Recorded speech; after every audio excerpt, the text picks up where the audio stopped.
driver's perspective on things, because the way that we see things as not just spectators but commentators as well as the viewers see it on the stream, you never get the full story. So it's great to know what's going on inside the driver's head and how the whole situation developed, really. And you know, it was a very, very good battle, but like we said, Adam, it was going to be down to the last lap, wasn't it? Who was in front and who makes the move and when?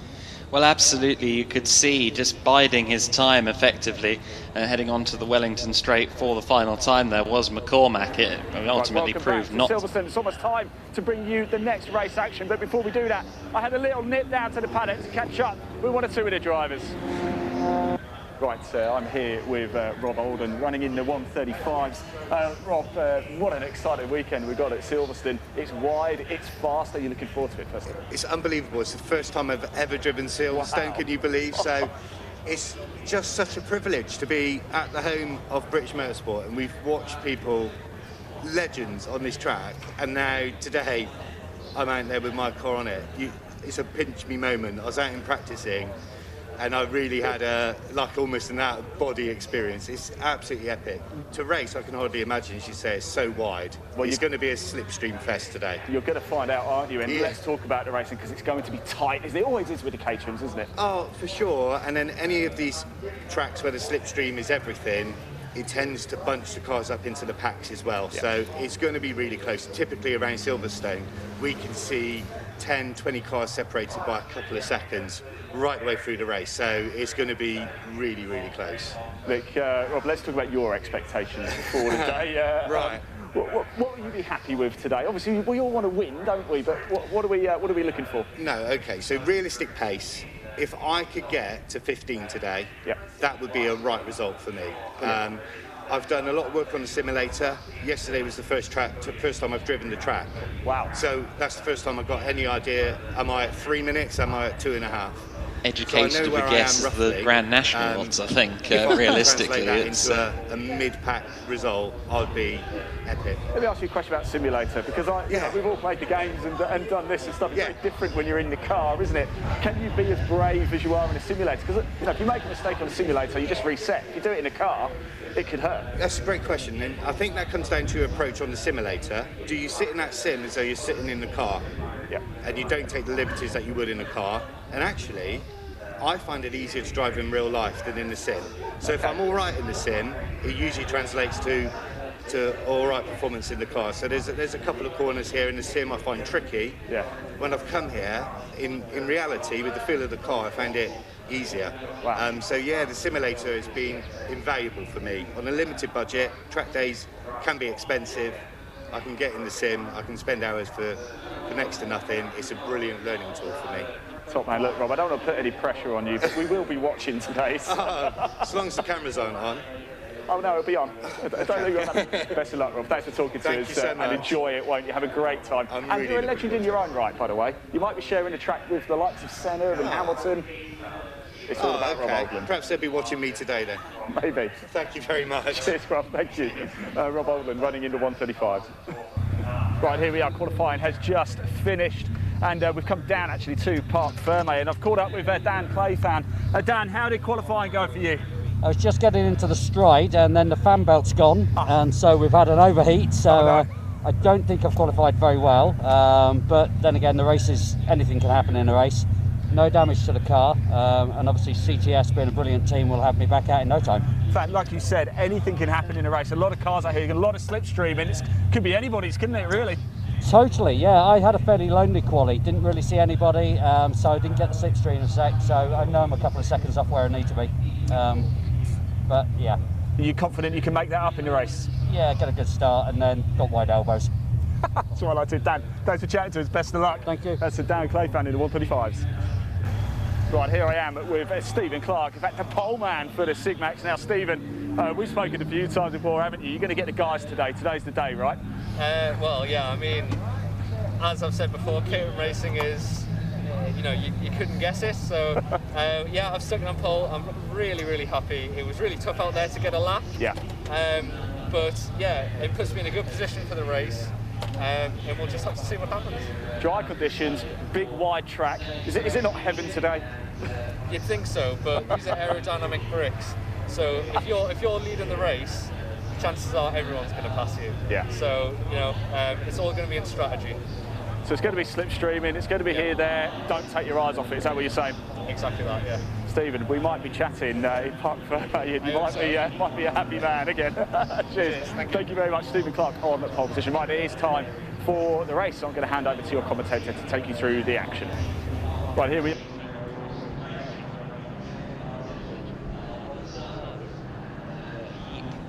Checked in to the lead battle. I mean, realistically, that's what you have to do. The first 24 minutes and 40 seconds of this 25-minute race, the game is stay on the tail of the leaders so you can try and get a good run down Wellington and into Brooklands for the final time. That's really what it is, and certainly anywhere we go with Caterham's as a slipstream battle, usually it's reserved for, I don't know, Monza or the long Mistral straight at Paul Ricard, but anything with a straight of more than a couple of 100 metres, and there's a slipstream battle to be had in the Caterham category. It's very fun racing.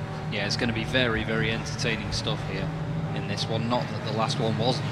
We always get absolutely amazing bang for buck stuff from Caterham's. Just a quick word as well to say thanks to our wonderful marshals and all the officials out there as well today. It cannot be cold in the overalls that marshals wear out there with the beaming sunshine here at Silverstone. So hats off to all the marshals out there that are doing a wonderful job as ever. Without you lot, we couldn't be racing. And the number of marshals we need, not just to run the Silverstone Grand Prix circuit, but to do so over 24 hours. Yes. With the rotors in play, it's probably one of the most orange populous events of the year. So it's a massive thank you to everyone in Orange for volunteering their time once again this year for the 24 hours. Yeah, it's great to have it, really is, and we've got an absolutely amazing headline event coming up later on, so where possible, make sure you do stick with us for that. You'll have me, Chaz Draycott, Adam Weller and Alan Hyde with you throughout as much of it as we can. Adam and I have already discussed the fact that it's very difficult for him to leave a circuit overnight when there's a 24-hour race going on, so I'm sure we'll both get up to something in the pit lane and see what's what. Certainly. But we're just waiting for them to come around now. They're just getting to Luffield as they weave, as we have come to know so well in motorsport, just to get some heat into the tyres, into the brakes as well, just a quick dab of the brakes, a quick dab of the throttle as well, just to get the car rocking back and forth, get it moving around, see how it feels, and then we'll get them lined up now. So we can see the two marshals in what seems like an absolute mile away at the start of the grid, and then there's even a marshal stood to my right as I am at Woodcote. They're going to come that far back on the grid when they get lined up. Everybody is now going to take to their grid position. And another thing as well that I really have come to properly appreciate since commentating on motorsport is how quickly marshals and everybody get a grid organised. Yes. It's unbelievable. It's a real art form. It's the best game of Tetris you will ever see. Yeah, I don't think I have the organisational skills for that, to be honest with you. I think I would struggle with that particular job of figuring out which side of the grid position number 40 is meant to be in. I think my OCD would kick in, and if he wasn't lined up perfectly straight, I'd tell him to go and do it again. It'd be like, oh no, you're slightly over the yellow line there, mate. You're gonna have to go back. It'd be inch perfect, and it'd take an entire day. It'd be a 24-hour race because it'd be 23 hours. You'd make them do 8 formation laps for a rolling start. They weren't exactly diametrically opposed. 2 by 2. Yeah. Oh, the car in 5th was half a millimetre closer to the car in 4th. Yeah. Right then, they're just getting lined up on the grid here. And they are pleasing my OCD at the back of the grid, actually. They're doing a wonderful job of it, I must say. There you go. I'm not going to get anybody in trouble for saying that they're over the yellow line. The green flag is waved at the back. He's given up on the cars at the back. They're all just sort of there in almost 5 wide. But we're going to get a race underway. The lights are on, and they're away. Obviously, the first half of the grid is away anyway. We've got a 10-second delay for the rest of them to go. The yellow flag is waved. And the checkered flag, or the Union Jack, sorry, is waved at the front of the grid, and they're away. But the first group are already with you, Adam. Absolutely. So Harry Senior and Stephen Clark it was on the front row of the grid, and it is the 28 car that has continued off into the lead. So Harry Senior it is who leads the pack through for the first time of asking here at Maggott and Beckett. Already has 3 or 4 car lengths as he goes on to the hanger straight for the first time. So I think Senior may actually get away without having to do terribly much defending into the Stowe corner. The second grid comes past me now as well in a massive queue. Of course, it's just the 19 Sigmax entries, and then the 135s. There's well over 30 of them, so no shortage of cars going through my immediate line of sight. But it was still Harry Senior in the lead on last visual, and indeed Harry had the lead heading into Stowe corner. We'll see what formation they're in once they come out through Albion Farm in just a couple of moments, but certainly Senior must have got an excellent start off of the front row to already have a multitude of car lengths to his favour on the first lap of a Caterham race. And here they come now, top 3, top 5, all very close together as they go into the heavy braking zone here at the loop. And it is the number 25, I believe, that's now into the lead. So I think that Stephen Clark has reclaimed the position he was owed from pole and is back into the lead of the race. Indeed, he is. The 16 is next. That's Simon Griffiths from 4th of the grid. He is then followed by Harry Senior. Harry Senior has, I believe that's Matthew Willoughby for company as well. So we haven't seen quite as many cars make masses of positions up the grid from the start this time. The top 4 in a different order, but the same cast of characters. Yes, indeed, wonderful stuff. There's a train of at least 6 of them, then about 3 car lengths, then another duo, and then everybody else at the moment. So they come back into sight for me just as they go past Woodcote now. It is indeed the number 16 leading the race, Griffiths, now with a loose wheel arch on one of them just behind as well. I was just looking at the timing screen, so missed the number on that, I'm afraid, but they're too wide going into Copse, very close to contact. But one of the beauties of these cars is because you can see all of the corners of them, they can race closely. We've got a car in the gravel at Brooklands who has gone straight on. It's a green car. I can't quite see the number at the moment. I'll see whether I can grab that on the CCTV, but I don't think we've got that angle, I'm afraid. But it's a green car in the gravel at Brooklands, and it doesn't look like it's going anywhere anytime soon.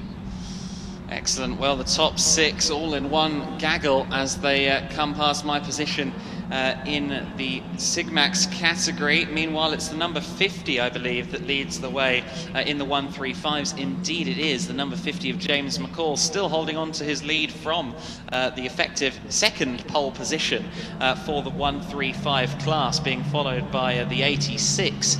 The 86, of course, being Simon Shaw. So it looks a little bit calmer, it must be said, in that particular order, but we do have lots of yellow flags down here at the loop. I can't see an obvious reason for why. Is it a full safety car? Because we do have, yes, safety car is out. Yellow flags at all the marshal posts. So safety car has been declared. That will be, I imagine, to retrieve the car from Brooklands. Well, that's the race neutralised very early on, but at the end of the day, safety is the utmost priority here. Driver is out of the car. He's all okay. Of course, he's not gone in and hit anything or the wall or so on. He's quite a while away from that. He's just assessing the damage on the car at the moment. Looks like the right rear arch has come off, so he's obviously had contact with somebody to end up there. I think the arch is maybe a little bit further on the runoff as well, a bit further back. So he's definitely had some assistance in there. Absolutely, so I think we're getting a red flag, guys. Right, we are. Yes, red flags are now waving, so race is going to be fully neutralised for the time being. It's a real shame that we never like for a race to be a red flag, but like I say, safety is the utmost priority here, and that's what we need to adhere to most. I think potentially it's just because the car's going to be very difficult to get out, because it is quite deep into the gravel, and obviously with damage on the rear end as well, it might not be as easy to push out. I think actually he hasn't just lost the arch, I think he's potentially lost it.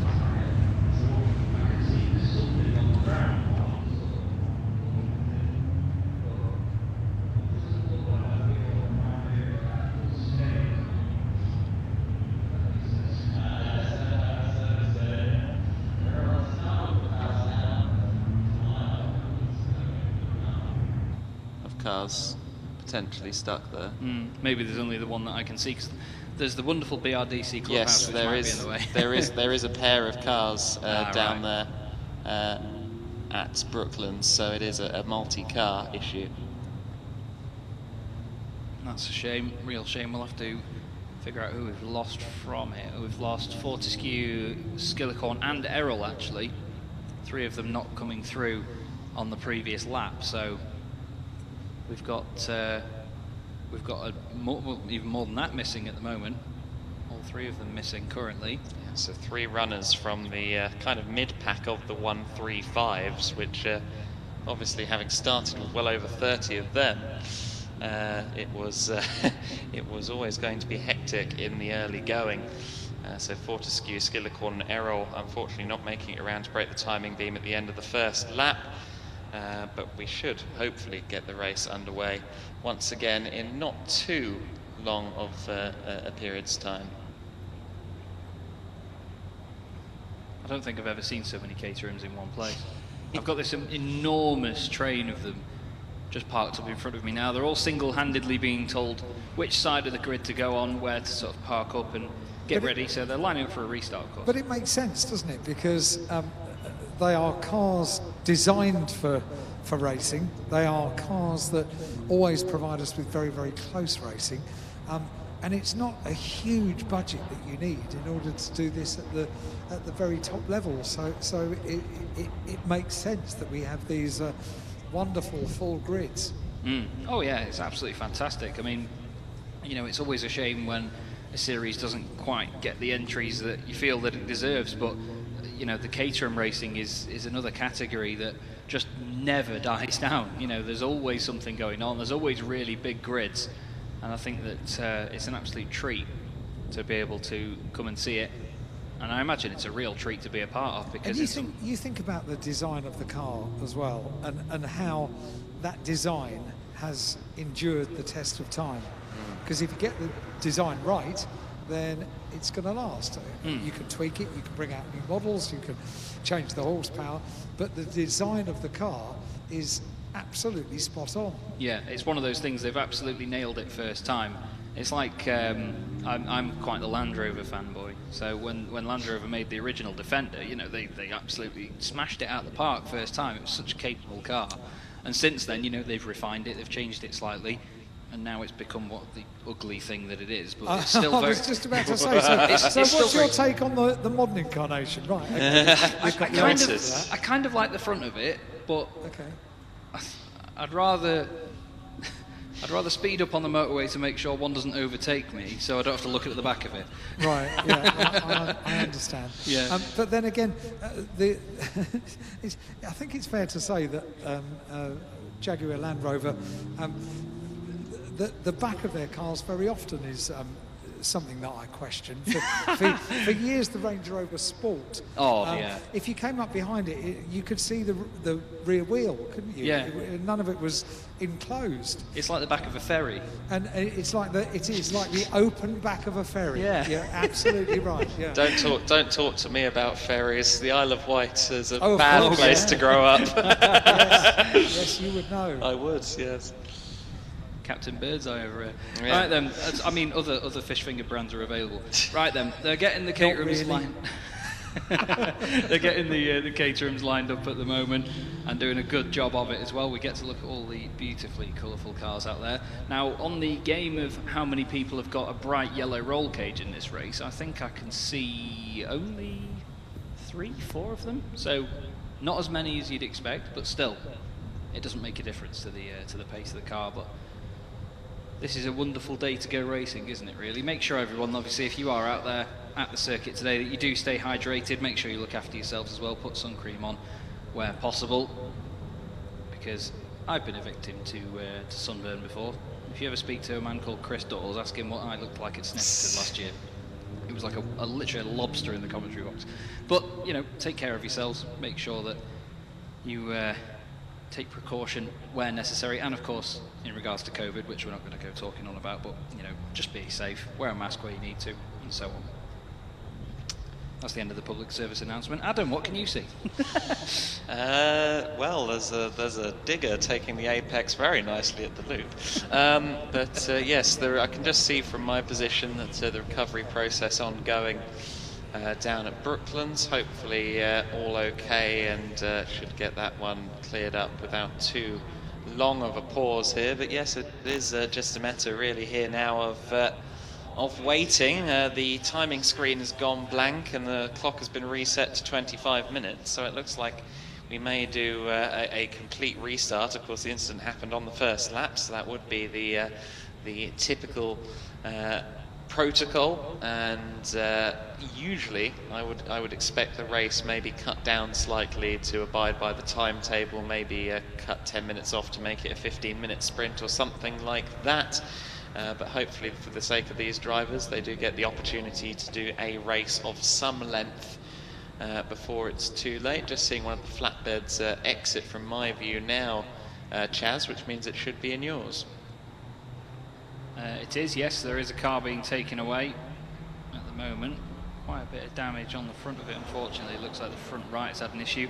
It's easy to come together on the brakes down there, because, you know, when you're slipstreaming and everybody's trying to jostle for position before they even get to a braking zone, you can sometimes your thoughts can be away from the actual braking zone itself, you know, and if someone brakes a bit earlier than you expect, trying to check up for something in front, then you have the little moment yourself of, oh no, where can I go here? And it is easy to make contact.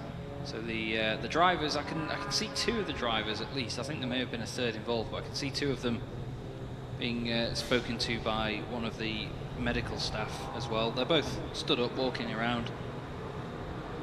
They seem okay, but there is a car in the pits now. I can't quite see the number yet, but I will report back on that one.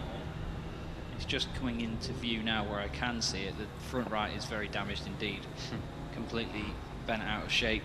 It's the number 44 car, and that is, yeah, Chris Skillicorn. So it was him, Fortescue, and I think, was it Venters, the other car that we lost, the 74 that was involved in that. I'm just trying to see if I can, no, I can see Venters on the grid, so apologies, it wasn't Venters that got involved in that. The name just seemed to jump to mind. Oh, it was Errol, wasn't it? 133 of Errol, Skillicorn and Fortescue. Yeah, the 44 car with frontal damage and the right front wheel sort of hanging off and particularly deranged, so that's not good. I like being near the grid as well. I can see you from here, actually, Alan. Well, I get a chance to see the cars up close. I like the car towards the tail end of the first grid, if you like, the number 8 car of Peter Marsh, because he's not driving a Sigmax, as you would expect. He is driving a Sigmarsh. He has renamed his car, and that's the decal on the side of the car, which You've I got to like. love it. Yeah. Brilliant stuff. But again, that comes back to what we were discussing this morning. We weren't on air on YouTube about it this morning, but we were talking about the camaraderie of drivers in series at this level. You know, they all enjoy it so much. There's a fantastic sense of banter and this really positive vibe about the whole paddock, and not just from the drivers, but, you know, the teams as well, the spectators. Everybody gets involved on different levels, and it's just a pleasure to be a part of it. It really is a lot of fun, and they really do sort of, they just get involved with that, because let's face it, as a driver, you know, you have to take it seriously. You have to take it very seriously indeed, but to get involved with that and still inject the fun into it as well and make sure that that fun factor is still there, that's what you've got to really love about a lot of these drivers, isn't it, Adam? There's just such a great vibe on it. Well, absolutely, and I think, you know, it's important for the drivers to, you know, enforce that amongst themselves. You know, it's if you're doing this for a hobby, the last thing you'd ever want it to be is, you know, an unpleasant experience because there's rifts between the drivers. And between the drivers themselves and the organisers of the various championships, I think UK club racing as a whole does a brilliant job of ensuring that these rifts don't occur. You know, it does largely weekend to weekend. You leave all happy families. You know, and that's exactly the way it should be. Yeah, definitely. And then if you get into the BTCC, that's positively discouraged. I mean, we don't want anyone to be friendly at the end of the weekend. Oh dear. Yeah, Alan, I could just picture Alan Gow walking along, nudging someone, saying, "Hey, you see him there? He doesn't like you." He did the C1 race, you know. He did. Yes, He did the C1 race. Yeah. What a guy. And he's also a winner of the the Citroen 2CV 24-hour race. Is he? Yeah. I didn't know that. Yeah. I did not know he was a winner that. back when it was every year. It was at Mondello Park in Ireland. Oh, brilliant. And his car, he was recently sent a photograph of the car that won the race. It's in an automotive museum in America, of all things. Yeah. How did it get over? Well, it must have been going fast to end up in America. Okay, well, so there is a cool story to this. They were so far ahead that with maybe 3 laps to go, 2 laps to go, there was enough time for the BTCC Series boss to limp into pit lane, and the team all looked at each other. What? A couple of laps to go, and we're not going to win. And he brought the car into the pit lane, opened I'm the joined by flap. a very special guest. It's Mark Treadwin for Purple for Polio. Mark, tell us a little bit more about Purple for Polio. Thank you, Ian. Ian, Purple for Polio, as you know from previous interviews, is about ending polio across the globe. Yep. And Rotary, as part of Great Britain and Ireland's campaign, have been working on this since 1984. Wow. And we've been raising money for the last, 30 odd years. Purple for Polio started back in 2016, and with the help of the Bill Gates Foundation, for every pound we raise, 2 more pounds is added. Wow, brilliant. So if we raise 10,000 through this campaign, the Gates Foundation money brings it up to 30,000. Wow, that's incredible stuff. Now, I know you guys, obviously, we've met before, we've interviewed before. Tell us about your relationship with the Caterham Graduate Racing Club. How did it come about, first of all? Well, a bit like a lot of people, I started out with the Caterham, sorry I keep using this, with the Caterham. This is purple. Yeah, exactly. What do you think? And so's my bib. Purple, we're at it. But no, Purple for Polio started with Caterham Academy. And I started with a lot of the guys from here in Graduates. And then when we started to get more experience, we looked at other championships, and I got involved with Graduates, and they very kindly adopted this charity a year ago. COVID struck, we didn't get as much promotion, and so they agreed to carry on supporting this year. And Caterham Graduates is about fun, inclusive, family, but above all else, safe racing. Yeah. And so from our perspective, it really is about having fun safely. Yeah. And it just so happens that they're also a nice bunch of guys. They're great, aren't they? I can certainly vouch for the fun, friendly, family atmosphere. Massively so. And I'm just not brave enough to drive one of the cars, that's the thing.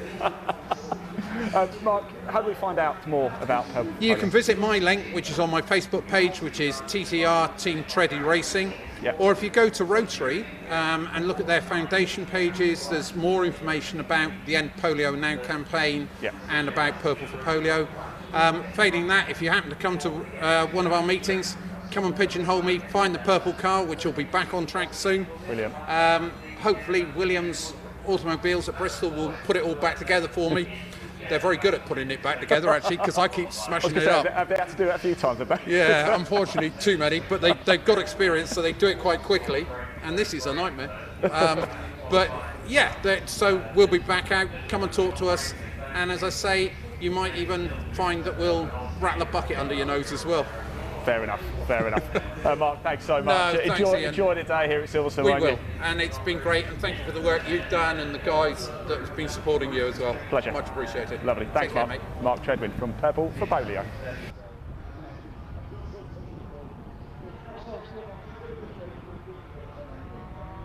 It's having fun, I'm having fun. When did you get the car? About a week ago, yeah. So it's quite tight.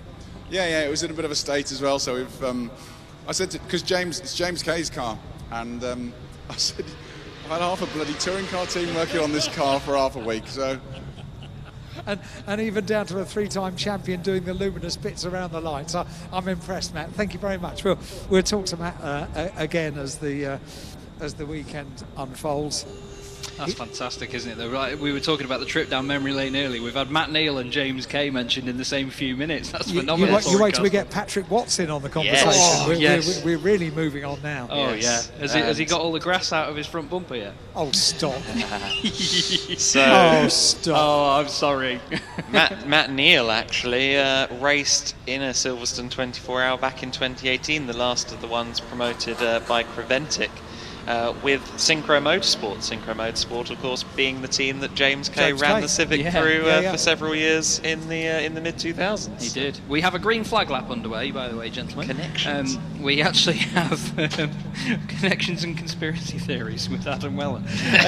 That's going to be the midnight section, isn't it, from Radio If Silverstone. I have a live mic, I'll make it so. I love it. Right then, we have plenty of Caterham streaming their way around. Thank you very much for your patience, everybody, while we have the delay, of course, just taking all safety precautions where possible. We have, on the timer at the moment, 14 and a half minutes left of the race. I'm not sure whether they will drag that down to an even shorter race, because the Sports Prototype Cup is due to start in roughly 10 minutes. So whether that knocks us a little bit off schedule or not, we will have to see. We do have a 20-minute tea break later on, as it's noted in the programme, but we'll soon see. I think they may take a few minutes off this now. Adam, what do you think? No, I think the clock ticking down from 15. I think by the time we get these cars around, interestingly, they're kind of leading themselves around on a formation lap. There isn't a safety car that I saw ahead of the pack. I think they will just let it run from here. In my experience, that does tend to be the protocol for a 25-minute race. If it goes to red, it usually goes down to about 15. So I think the clock ticking down on TSL now is what we'll get. Yeah. Quite what the protocol will be for the restart. I assume it will just be a single file rolling start. So but, we do have marshals on the grid, you know. Oh, okay. So they've actually, I think they're going to get the grid all lined up again. I'm not sure whether the timer will reset when they do get here. That is a big question. I imagine the fact that they've set the timer off would suggest to me that it will just continue to tick down. So emphasis for the drivers will be on abiding by the marshal's directions on the grid to get as many laps in as they can.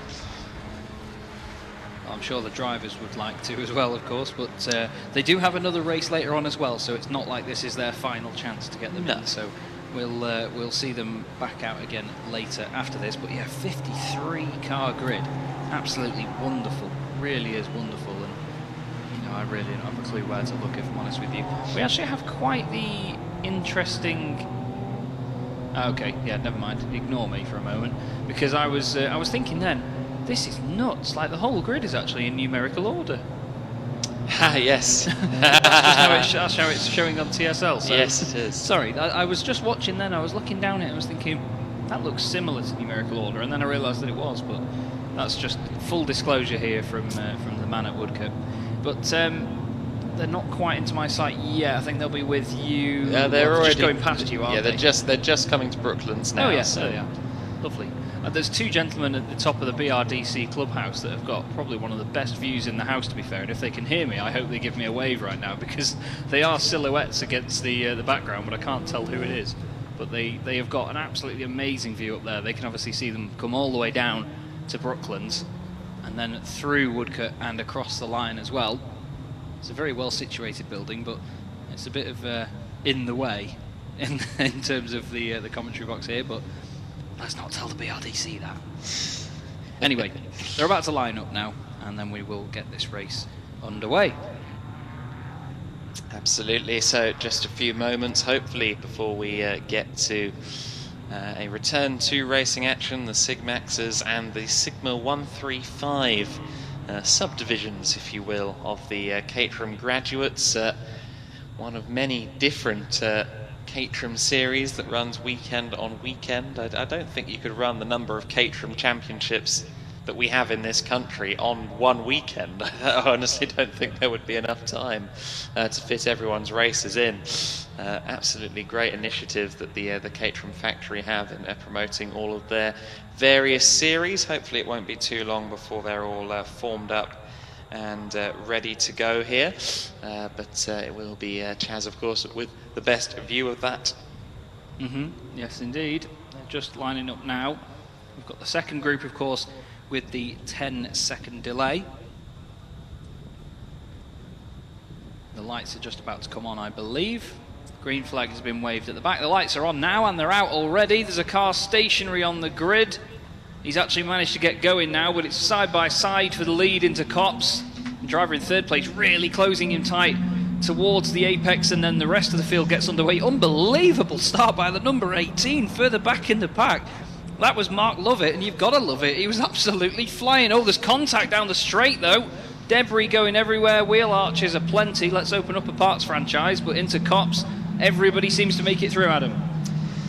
Absolutely. So meanwhile, the Sigmax drivers get through, and it's number 25 in the lead. So Stephen Clark this time around manages to retain the position. He earns through pole. We've got some cheering as the 135s go past. I believe those might be devout supporters of driver number 50, James McCall, who is once again in control of the 135 category as they stream out onto the hangar straight for the first time of asking. We've got one car slowing further back in the 135 field. Didn't seem whom that was, but someone's struggling for any forward momentum in that particular order. The leading cars then already well out of my sight and towards the wing and the Grand Prix paddock, the international paddock, to give it its proper name, and they will be back into my view at farm in just a second. We'll see. It's a huge train. I could just seen it on CCTV. It's a monstrous train. It's unbelievable. Excellent stuff. And it is a slight gap between Stephen Clark and the rest. Stephen Clark just has a car length or maybe two to the driver in second place, who I believe actually is Ben Winrow, who's had an absolutely wonderful first lap, if that is indeed him. I'll count them by as they come past. It's 25 and then 24, so yes, that is Winrow. Then it's the 16 of Simon Griffiths, who started in fourth place. Then we've got side by side for P4, and then P4 through about P15, all in one long queue. Then to the 135s, and it is indeed still the number 50 of James McCall that leads the class. Sorry, Adam, we've got a car off at Club. He's in the gravel just on the midway into the chicane. I'm just trying to see what number it is. Thankfully, the CCTV operator has zoomed in. It's the number 90 car that is very, very beached. It is way into the gravel. Marshall's trying to dig it out and help it. They're trying to push him along. Yeah, he's very, very dug in there. Looks like he's just had a bit of contact and spun it on the way in. The Marshals are all doing a fantastic job. They've actually got it out of the hole that it's dug itself in. Are they going to get it moving? It's putting up some resistance, but they've put in an epic effort already. The whole field is absolutely flying past me here. Yes, meanwhile, there's a change for the lead. The number 16 has taken the lead. So Griffiths, who was third place across the line, is now in the lead as they came towards Maggots and Beckett. So he must have made the mother and father of all moves, either on the main straight or at turn one, and is now into the lead of the race for the time being. I have no doubt that will all have changed by the time they approach Stowe Bend, of course, because that is the nature of the hangar straight in a Caterham. I think indeed it is in fact the light blue car once again into the lead as they come out of Stowe. It looks to me from my very, very far vantage point from Stowe that the number 25 did take the lead back, so that's Stephen Clark back into the lead of the race, but he's having a great four-way battle with Winrow, Griffiths and Harry Senior, so a good four-car battle for the honours in this maiden race of the day for the Sigmax and the 135 category. We do have one car that's a ways off the rest of the pack that's just trundling past me now. Not sure whom that is, but someone's had a very, very long first lap of the race, but we'll identify that in due course. In fact, that is the number 90 that just got recovered. Yes, yeah. Just got recovered in time to stop a safety car or any more solid delay to the race. We do, of course, only have 6 minutes of this race left to go, even though it's effectively just started owing to the red flag. We have in the wheel tracks of the number 25, we had the number 24. Winrow looks to the inside as they approach Brooklands. They may well be side by side for the lead by the time they come back to you, Chaz. Just waiting for them to pop into view. No, it looks like he's got it done actually. Single file into there. It's the battle for third place that's starting to hot up now as well. But it's the yellow machine at the front of the pack then, leading them down through Woodcote. They're 2 by 2, a little bit further back as well.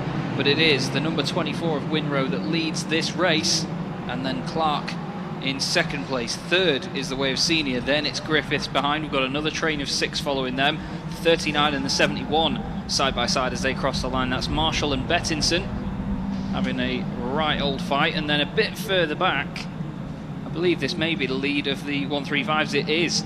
We've got 3 wide down the straight, the 70, the 86, and I think it was the 50 in there as well. It wasn't. Actually, yeah, it was, sorry, McCall. It just updates on TSL a little bit slower there, but they were 3 wide across the line there, Adam. Yes, we had 2 wide into Maggots Beckett's, meanwhile, in the Sigmax with Clark and Ben Winrow once again at coming to blows. It's number 86 that leads the way now in the 135s, from the 70, from the 50. So that's Simon Shaw leading from Tom Power and James McCall in the 135 order for the time being, at least. Great battling in amongst the 135s as well as the Sigmax category as this race presses on. 4 minutes and 14 seconds to go. We should get 2 more laps out of this race at the end of this one, so it is going to be a shortened race of, I think, just 5 laps. Unfortunately for these Caterham runners, but still they're going to make the absolute most of it. A win's a win, a podium's a podium, etc, etc. So they will be pushing just as hard, and sure enough there's a change of lead as they come towards Farm. It is Winrow just a nose ahead once again, changing corner on corner, lap on lap, and in fact Harry Senior, who's been sticking to the back end of this group in all of the times I've seen them, is now up to second place, just ahead of Stephen Clark. Clark is then followed by Simon Griffiths, so all changed again. Winrow not getting as good of a run off of Wellington as the 28 of Harry Senior. Senior looking to the outside as they go towards Brooklands, and I think Senior may just about be able to have a nose ahead because he had a brilliant run onto the Wellington straight this time by.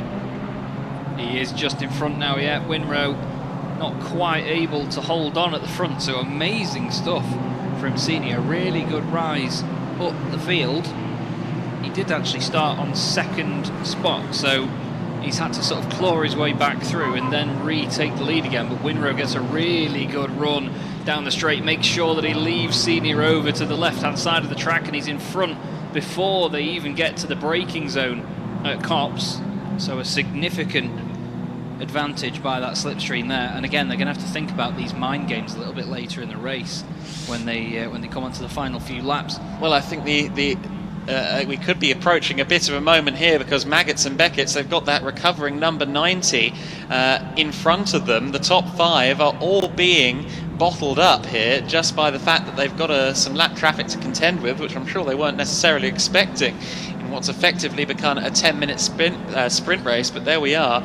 It was Winrow and Senior still having, I suppose, what you could call a discussion over who should be leading the race at that specific moment. It's a bit less heated in the 135s. The 86 of Simon Shaw is about 5-6 Caterham lengths ahead of the chasing pack. So Shaw has managed to, I think, break the slipstream here. He's 1.5 seconds clear last time across the line, and if you can break the slipstream in a Caterham race, you've really done some very, very impressive driving. It's no small feat, and he'll be in the pound seat for the last 2 laps of this race.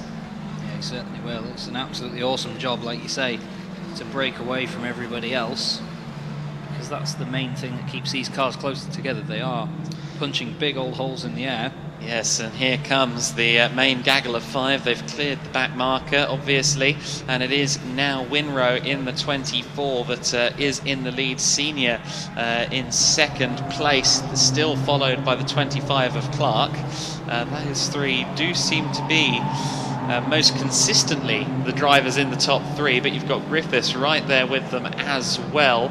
Good run out of the corner onto the Wellington straight once again for Harry Senior, this time taking to the inside line. He should once again be able to be into the lead by the time they approach Brooklands in the grey number 28. Great battling at the head of this order. And you're right, he is 28 back in front now. Just behind them, I believe it's the 16 of Griffiths, the white machine, still in third. Still getting my colour coding correct at this end, unfortunately. It is Griffiths. I've made the right guess. Then it's the 25 right behind him, which is Clark, and then Burtonshaw in the bright green machine, the number 72, right with them as well. He could potentially still be a winner in this race, Adam. That's the beauty of this sort of stuff, isn't it? Absolutely. On to the final lap, and any one of these 5 cars could be in the lead. It's 3 wide as they approach Maggots and Beckett, almost 4 wide, and Stephen Clark has had to yield down to 4th place there. The 24 of Winrow is in the lead. Griffith has managed to scythe through into 2nd place.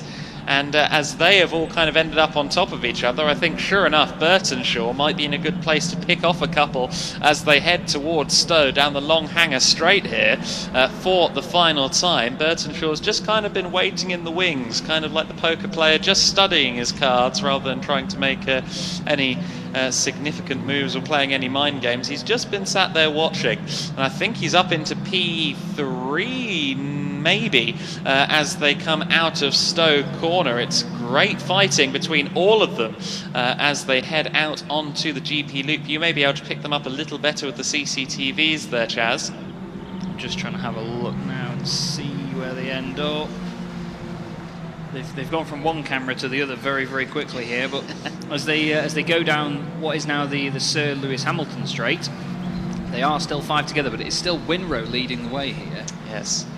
Doing a smashing job, although there's a big close-up just behind with Senior coming under attack by the look of it. They should come into view for you again now, Adam. Absolutely, they're here already at Village and into the loop. And it is a 5-car train. There's a little bit of space between Ps 2 and 3. Clark has maybe just lost a car length or 2, but he neutralises that with a fairly good run out of the loop. It's going defensive now for Winrow. Winrow takes the inside line down the Wellington Straight, forces Harry Senior to go the long way round, and I think Senior had a good enough run down the straight to maybe be in the lead when they come back into your line of sight, Chaz. For the final time, it does look like Senior has got it. Griffiths has been squeezed out wide, and it's 2nd place now for Winrow. Looks to me like Senior's got the run to the flag. He's going to absolutely nail this now. Foot through the floor. It's going to be a defensive effort from Winrow just behind, but Senior takes the win. Fantastic stuff. Clark steals 3rd place on the final lap. Burtonshaw fell away a little bit from that. Further back, we've got the number 1 machine under attack from the number 9. Makes him go around. Barely anything between the two of them there. 25 thousandths of a second across the line. That was very close indeed. Fastest lap of the race was done by Burtonshaw, 2:27.3. But like I say, he unfortunately fell away there. Who's this now? Dueling to the line once again. The number 10 and the 86 involved in that fight there. So that's Shaw, the leader of the 135s, who crosses the line to take the 135 category win in amongst it with the Sigmax drivers. So not satisfied with class honours, wanted to claim some Sigmax scalps while he was at it. Bragging rights. Absolutely. Brilliant stuff. We've almost got 3 wide coming out of the final corner now as well. This is going to be one hell of a finish as they close up together. It's 3 red cars. It's the 57, 47 and 188, excuse me, orange car. The 188 was only just behind the 47. There was 24 thousandths of a second between those guys as well. So incredible close battles all the way through. And this just comes back to what I said earlier on, really, Adam, that no matter where you are in a pack like this, as a driver, you will always have someone to fight against. It's phenomenal stuff. Yes, if you can have a lonely Caterham race, you've either done something dramatically wrong or have achieved quite the gap at the head of the order. There's never much room for leeway in a Caterham fight consistently. Sometimes upwards of a dozen cars in the fights at the head of the order and all throughout the pack. Caterham racing is a recipe that we're going to go back to forever because it doesn't really need any changing. I think we found our Modesport equivalent of 11 herbs and spices quite some time ago with the Caterhams. Yeah, if it ain't broke, don't fix it. How much does that apply, eh? But although I will say, and purists may be upset with me for this, I'd be very curious to see what Caterham racing would be like with EV motors under the bonnet. I think that will probably happen at some point in the next few years, just for the sake of needing to modernise and continue the spirit of Caterham racing going forward. There is a company over the road at Silverstone Park, which incidentally is an ever-growing and quite wonderful part of the development here at Silverstone. Yes. That do exactly that. They make, well, I'm not saying specifically for Caterhams, but they make wonderful old cars, EVs. Yes. Oh, fantastic. Yes. So then we'd get the Caterham E1000 rather than the R500. Oh, that would be, because it would be about 1,000. Obviously, due to the weight of the things, battery packs weigh a lot. They wouldn't have much range on them. But could you imagine the sort of performance of something like a Porsche Taycan in a Caterham? The 0 to 60 would be beggars belief. I had laps around the national circuit here at Silverstone at the end of last year in the Taycan, and it's just it hurts your head, doesn't it? Well, I had my headphones on, so I was talking about it, and the driver, a driver we have previously talked about 20 minutes ago, who won the 2CV 24-hour race in Mondello Park, he engaged launch control, and my headphones ended up flying off my head and back behind the seat. It was absolutely phenomenal. It's 0 to 60 in... It's like 2.6, I think. Yeah, 2 point, maybe even less than that. I mean, it is absolutely phenomenal. Now, anyone that follows me on social media will have known this, and I've been on about it way too much, but Porsche actually lent me a Taycan Turbo S for the day a few weeks ago. Right, everybody, welcome down to the pit lane here, and of course it wouldn't be a Caterham meeting if I didn't speak to Harry Senior in Winners Row, but you certainly didn't have it all. You had to work for that, didn't you, Harry? It was a great race. Awesome to have 4 or 5 guys in the front pack, and it was just awesome. You just couldn't call it, could you? One time it looked like Stephen was going to get the win, and then you just came through, and oh my word, it's so exciting to watch. What's it like when you're behind the wheel?